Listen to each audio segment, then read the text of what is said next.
खुलुमबाय दिनै बडोलेण्ड इंखं टेलिभिजननि स्टुडिय'आव आं मिथिंगा बसुमतारी दिनैनि गाहाय रादाबफ्राव दङ डिब्रुगड़ मुलुगसोलोंसालियाव बड' बिफाननि थाखाय लुफुंजानाय गोदान न'मा न'खौ बेखेवबाय बडोलेण्ड मुलुगसोलोंसालिखौबो गुबुन मुंदांखा मुलुगसोलोंसालिफोर बादिनो खालामथारनांगौनि थाखाय एबसुआ नोजोर होबोगासिनो बुंदों रोमदोन बसुमतारी अनिमेष भुइया बुथारनाय जाथायनि गाहाय दायनिगिरिजों लोगोसे सा 13 हमजाबाय गिबि मन्थ्रिया अनिमेष भुइयानि नखरनो 5 लाख रां खहा सुफुंनाय फोसावबाय अनिमेष भुइया बुथारनाय जाथायखौ बिजनी प्रेस क्लाबा गोसोम बेज गानना दुखु फोरमायदों गसाइगावआव मोब्लिब फोनांजाबनाय लायि आइजोनाव मोब्लिब बिल फैदों चिरांनि लाइमुथि गामियाव औवा खुन्थियाजों मोब्लिब थार सोंनानै मोब्लिब बाहायनांदों दानिया आबुं रादाब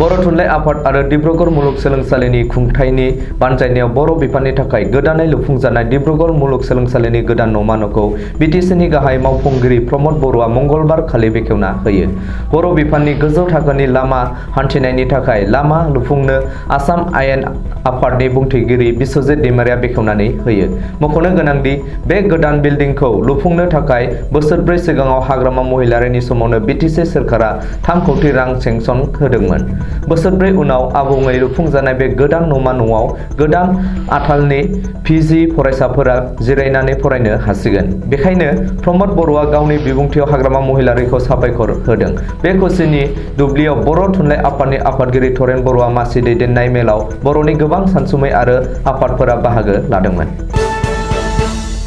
बर'नि मुंख्लं मोननि थैजों सोरजिजानाय बडोलेण्ड मुलुगसोलोंसालिखौबो भारतनि गुबुन गुबुन मुंदांखा मुलुगसोलोंसालिफोर बादिनो मुंदांखा खालामथारनांगौनि थाखाय एबसुआ नोजोर होबोगासिनो बे बाथ्राखौ बुंदों मिरु एबसुनि लेङाइ आफादगिरि रोमदोन बसुमतारीया मिथिनो हानाय बायदिब्ला बडोलेण्डनि गंसेल' नायल' बडोलेण्ड मुलुगसोलोंसालियाव दिनै बडोलेण्ड इउनिभार्सिटि स्टुडेन्ट इउनियन सुंद'यै बुसुनि बानजायनायाव खुंनाय फ्रेसार्स ससियेल मिट 2021 आव जर'खा आलासि महरै बाहागो लाना बर'नि मुंख्लं मोननि थैजों सोरजिजानाय बडोलेण्ड मुलुगसोलोंसालिखौबो गुबुन मुंदांखा मुलुगसोलोंसालिफोर बादिनो खालामथारनांगौनि थाखाय एबसुआ नोजोर होबोगासिनो दं होनना रोमदोन बसुमतारीया बुंदों मख'नो गोनांदि बे गोथार थावनिनिफ्राय गुन गोनां सोलोंथाइ लानानै हारि आरो हादोरनि थाखाय मोजां खामानि मावलांनो थाखाय बडोलेण्ड मुलुगसोलोंसालिनि गासैबो थाखोनि साफ्रोमबो फरायसाफोरखौनो खावलायो एबसुनि लेङाइ आफादगिरि रोमदोन बसुमतारीया बबेखानि बुसुआ खुंनाय दिनैनि फ्रेसार ससियेल मिटआव मिरु एबसुनिफ्राय सुबुं फोनांजाब नेहाथारि सरनजित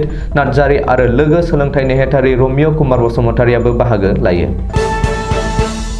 जरहाट सहराव मैया जाय बुथारनाय जाथाया जालांदों बे जाथाया रायजो नाङैनो सोमावग्लुंदों अबिनिल बुथारनाय डक्टर देवेन दत्तखौ बुथारनाय जाथायनि उनाव सानथिं बाथिं जरहाट सहराव हानजायारि गाग्लोबना अनिमेष भुइया मुंनि फरायसा दैदेनगिरिखौ बुथारनाय जाथायखौ सरासनस्रा सुबुंफोरा गोरलैयै गनायना लानो हायाखै आरो दायनिगिरिफोरखौ हमनानै गोख्रों साजा होनो थाखाय रायजो नाङै दाबि खालामदों मिथिनो हानाय बायदिब्ला जरहाटआव अनिमेष भुइया बुथारनाय जाथायनि गाहाय दायनिगिरि कला लरा एबा निराज दासजों लोगोसे सा 13 दायनिगिरिफोरखौ पुलिसआ हमबाय बे बुथारनाय जाथायनि उननिफ्रायनो खारखुमानाय दंमोन गाहाय दायनिगिरि निराज दासआ नाथाय दिनै पुलिसनि आखायाव गोग्लैयो बे जाथायाव हमजानाय गुबुन दुथांफोरखौ फारियै बिपुन दास बिक्रम दास सुभाष बरा अबिनाश बरा मोहन दास देब दास महेश दास बङाली दास सुरु लरा दास सुभाष दास आरो अग्नि दास होननानै पुलिसआ सिनायथि होदों बबेखानि अनिमेष भुइया बुथारनाय जाथायनि हेंथायै पुलिसआ आइपिसिनि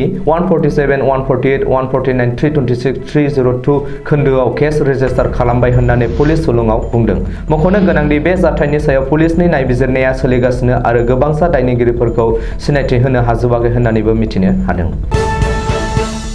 जरहाट सहराव मैया दुथांफोरनि हानजायारि गाग्लोबनायाव अनिमेष भुइया मुंनि सासे फरायसा दैदेनगिरिया जिउ गोमानाय जाथायखौ गोख्रों रावजों सोंखारिदों आरो दुखु मोननाय फोरमायदों गिबि मन्थ्रि डक्टर हिमन्त बिश्व शर्माया बेजों लोगोसेनो अनिमेष भुइयानि नखरनो खहा सुफुंनायनि थाखाय रायजो सोरखारनि फारसेनिफ्राय 5 लाख रांनि चेक गथायनो थाखायबो गिबि मन्थ्रिया बिथोन होदों होननानै खौराङाव मोनदों मख'नो गोनांदि अनिमेष भुइया बुथारनाय जाथायखौ फास्ट ट्रेक आदालतआव नायबिजिरनानै दायनिगिरिफोरखौ जोबोर थाबैनो गोख्रों साजा होनो थाखाय गिबि मन्थ्रिया पुलिस बिफानखौ बिथोन होबाय। अनिमेष बुथारनाय जाथायखौ निजायै नायबिजिरनो थाखाय गिबि मन्थ्रिया स्पेसियेल डिजिपि जिपि सिंनो बिबान होदों आरो दानसेनि गेजेरावनो दायनिगिरिफोरनि हेंथायै चार्जशीट गथायनो थाखायबो गिबि मन्थ्रिया बिथोन होदों होननानै मिथिनो हादों।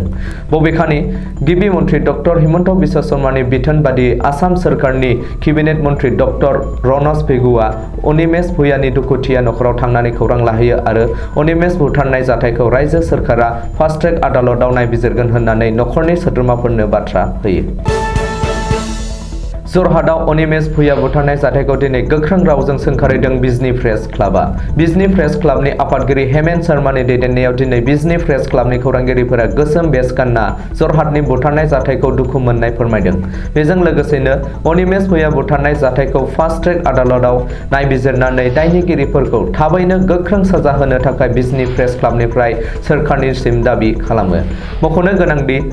अबिनिलनि उनाव डक्टर देवेन दत्तखौ बुथारनाय आरो गोदानै मैया अनिमेष भुयाखौ इनायै बुथारनाय बायदि जाथाया इयुनाव जाहाथे जाया आरो दाय गैयै रावबो सुबुङा जिउ गारनाङा बेनि थाखाय सोरखारखौ राहा लानो खावलायदों। लोगोसे सरासनस्रा रायजो राजाखौबो बेनिफ्राय सांग्रां जानो थाखाय बिजनी प्रेस क्लाबनि खौरांगिरिफोरा खावलायहरो।